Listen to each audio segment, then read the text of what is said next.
When you're surveying. Isn't it in Colorado somewhere? You already said that. One page. Get them all right in. It's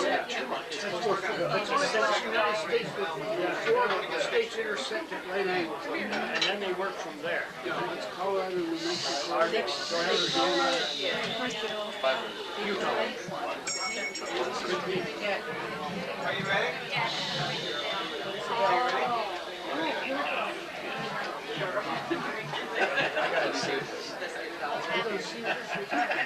Something over here with maybe, I don't know whether Jim's going to remarry him or they're not really truly married yet. How many children did they have? 2 or 3? Yeah. Hello, Bob. That's his first one. How you been? Yeah, that's Carol's son. It's Jack.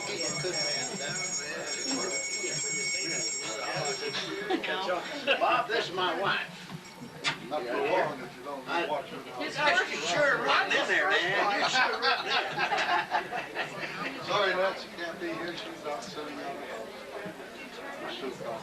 Oh, you sure can. Oh, yeah. We have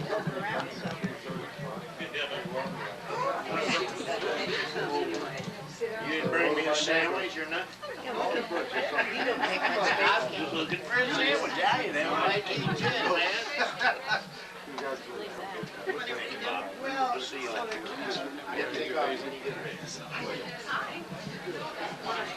Don't mean I got my dirty cup there.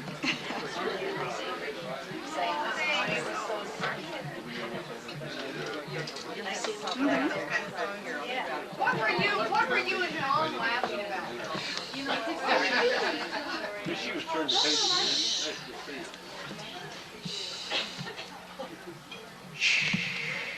I guess I'm supposed to start. I'm elected, that's right. My name is Jim Sheridan, and I have gotten to know Christina just a number of weeks ago, and Carl today for the first time, but I like to get to know people, and I wrote down some notes about them, and Carl's nervous, but he's holding on to Christina to kind of hold him up. He said he didn't want to talk, and yet he did all the talking. Christina and Carl come out of a little bit different homes, but they grew up in the same town. Christina has 5 brothers and sisters, and Carl has 1 sister. So you learned how to handle one at a time at a very young age. She taught me. She taught you well. Oh, great. Christina remembers learning to play the piano in the 3rd grade, and then through different teachers, she progressed along. But they really met. It's kind of unique how they met. It's kind of fun to think back how we met people. And I know when my wife and I tell the story, her version is totally different from my version. And their version is different too. Carl remembers meeting Christina. He was a first year of high school. And the adrenaline was pumping in study hall. If you've ever been in study hall, you know that... I don't believe that part. We're going to have some peanut gallery stuff here. I've been there, buddy. I've been there. Study hall is where you're supposed to study, but you're really noticing what else is going on, and you're bored and everything else. It hasn't changed over the years. But as Carl was there one day, he looked down the row and he saw these 2 or 3 blonde girls.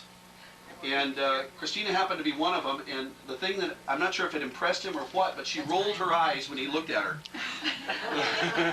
And he got her mixed up with a girl named Snooky.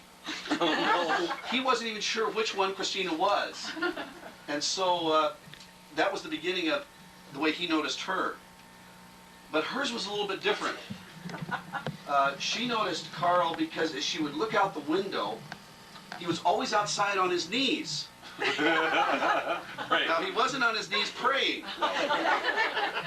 You just have to change one letter from the R to an L. He was playing marbles. And he's never lost. In fact, he was so professional that he could spot a speck of dust. And he could blow it out of the way. And he won at marbles. He's an expert. I asked him if he put on a demonstration. But he said it's been a while. And maybe the knees wouldn't take it anymore. Yeah, that's true. Carl was very nervous about Christine. because he knew her dad. Now, in the town they grew up in Clinton, Kentucky, 1,600 people. 1,600 people. You kind of know everybody.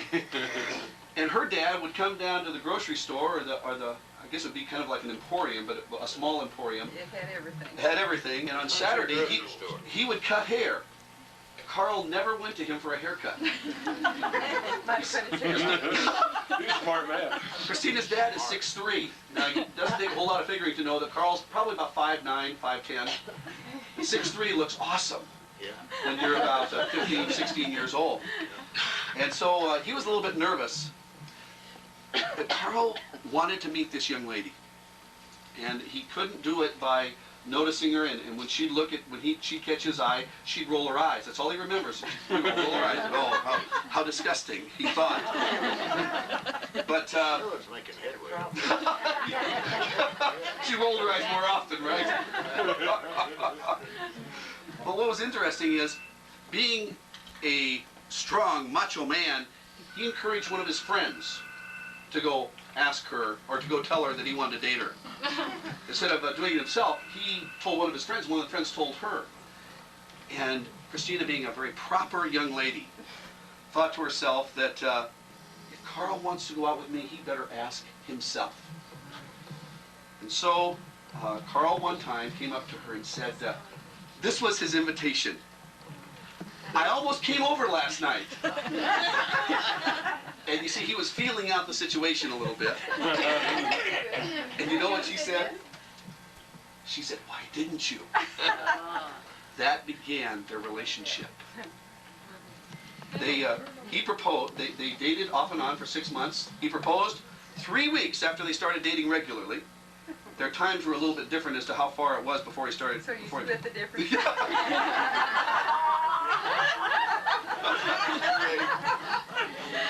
That's great. They dated all through high school until Carl left for St. Louis to find a job. But one of the things that was important to Carl was getting a job to take care of his family. One of the things that was important to Christina was to go to college. So when Carl asked her to marry him, she had a very big decision to make. It was a choice between marrying the man she loved and going to college. And she made the decision to marry Carl. And you'll have to decide today if that was the right decision. 50 years later. Their anniversary was actually yesterday. Is that right? Groundhog Day. Groundhog Day? Didn't see a shadow either. It rained all day. You want to do this? No.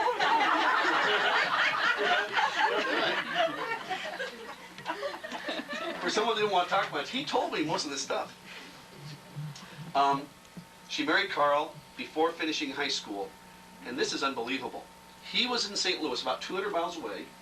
She was in the thriving metropolis of Clinton, Kentucky, and he had a job, and we're going to talk about some of his jobs, but he had a job, and they were married, and she was in high school.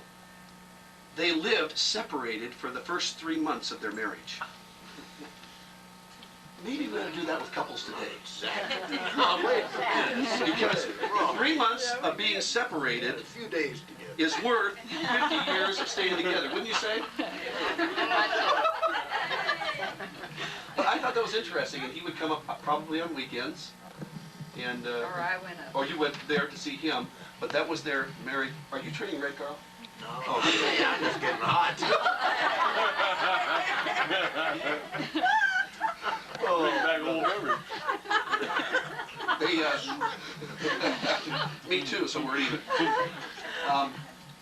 He moved, his first job, or one of his jobs, was a fry cook. And this is to show you how much things have changed. He remembers this as though he was rattling it off his tongue. He worked for $15 a week, 10 hours a day, 6 days a week. Things have really changed a lot since those days. Larry, their first son, was born in St. Louis, and Jerry, their second son, was born back in Clinton, Kentucky. I'll get that Clinton, Kentucky right yet. Carl worked as a number of various things. He worked as a fry cook. Then he went to work on air conditioning on an excursion boat that went down the Mississippi River. But he started out checking coats. As people would come on the boat, he started checking. And as people quit jobs, he moved up the ladder. But when the air conditioning man quit, the captain of the boat, was it a captain? Yeah. Came to him and said, here's the blueprints of the whole boat and every pipe on it. You learn it in a week and you've got the job. And so while he was doing his going up and down the river, they'd go early in the morning, come back at 4 o'clock in the afternoon, then they'd leave at 6 o'clock at night, then come back at 12 o'clock at night. While he was doing that, he was learning and memorizing the air conditioning scheme, and if you know much about seeing blueprints and as such, it's not an easy thing to read. Have you ever done it before?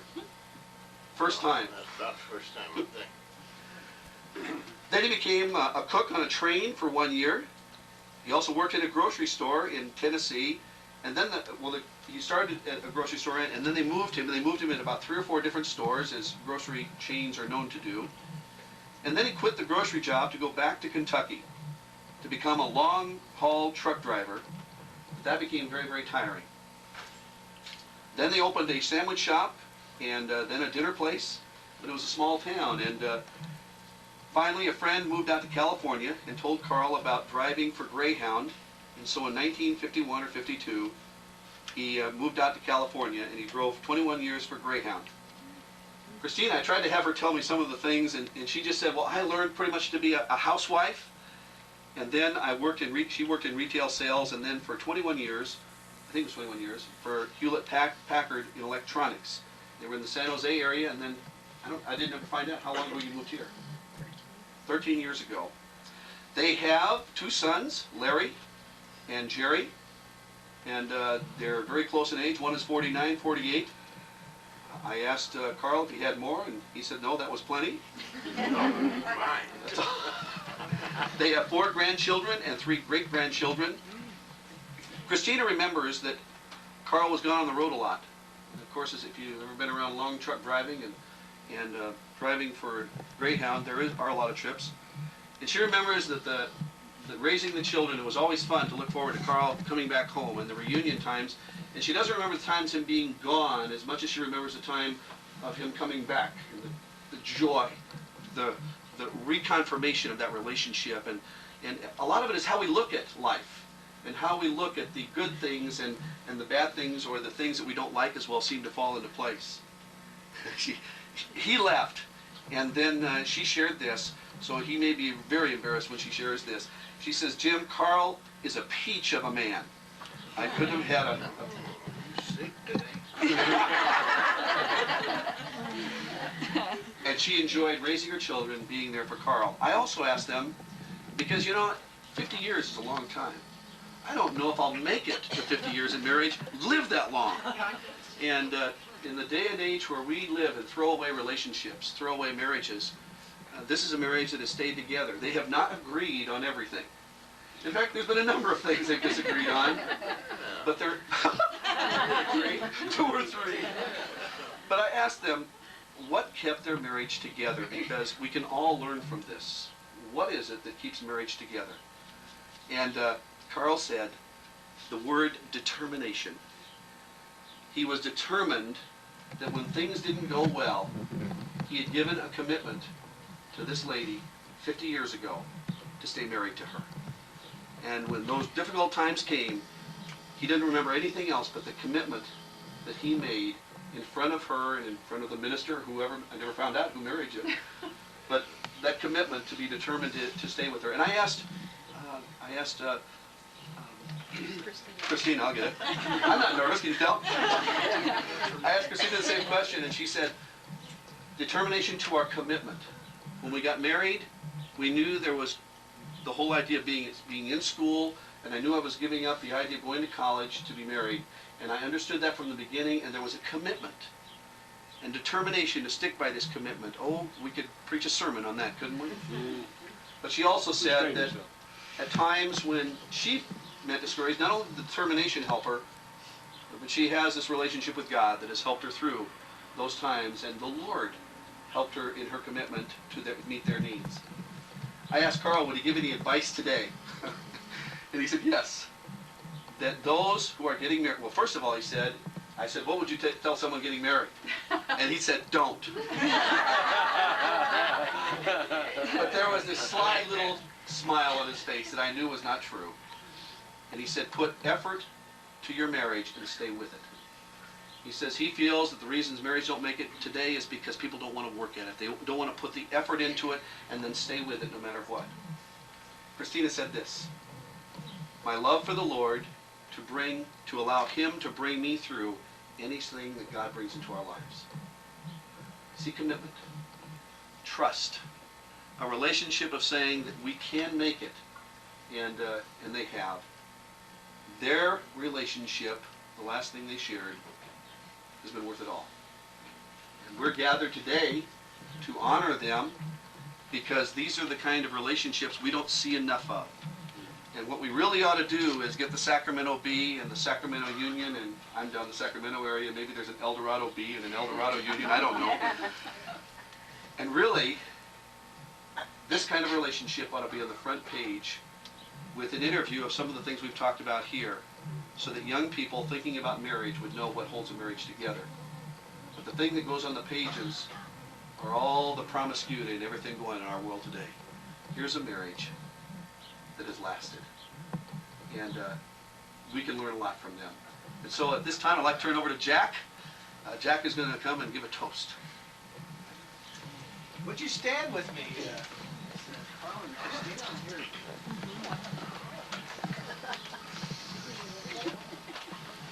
For those of you who have something, otherwise you can symbolically participate.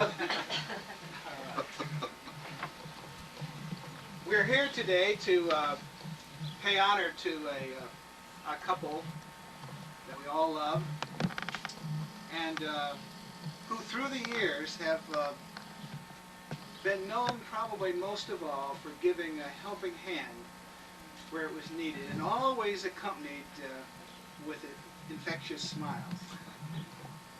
And so now it's our turn. Happy 50th anniversary to Carl and Christina. Now you all have paid your dues. So now, in the years that follow, our wish is that many smiles and helping hands will come your way as the years go by. Because we don't know of two people who deserve it more. God bless you.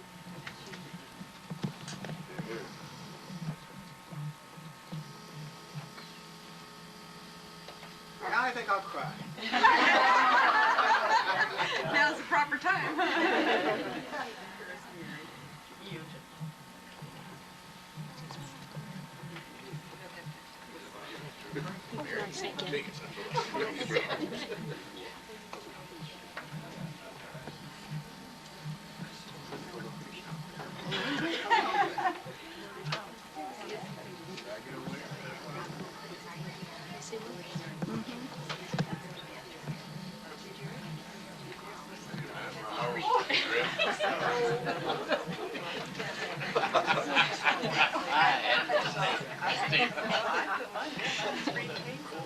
It's all on film.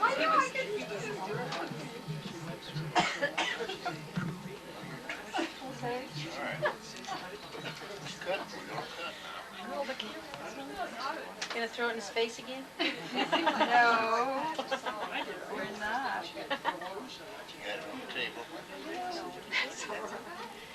One of the things I didn't share is that at their wedding, they couldn't even afford a camera to take pictures. So if those of you taking pictures would send them a copy, this could be a very special day for them. You know, I'll say you. Is this paid back? Get a fork? Did you get a fork for them? 50 years ago today, I had 85. Couple. Right? Should we check and see how much you got now?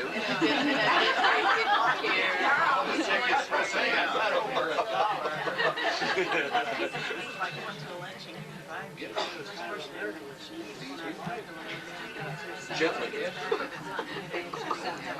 Very rare.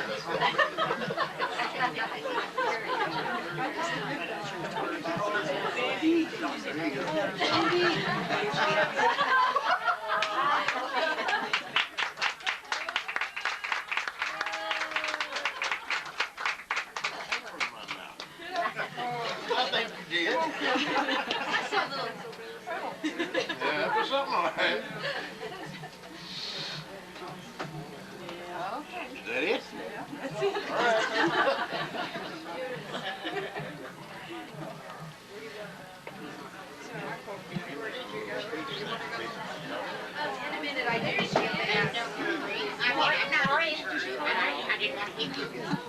What time is it, do you know?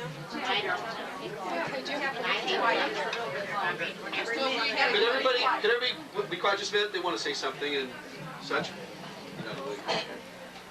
Carl and I, he wants me to do the talking, so I guess I can.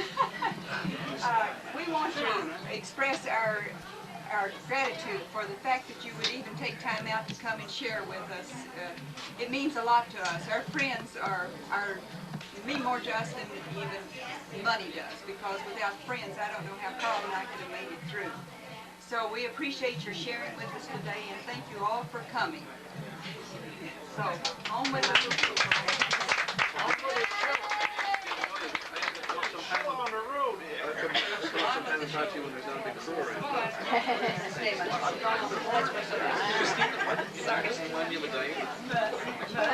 I appreciate it. I can stand it.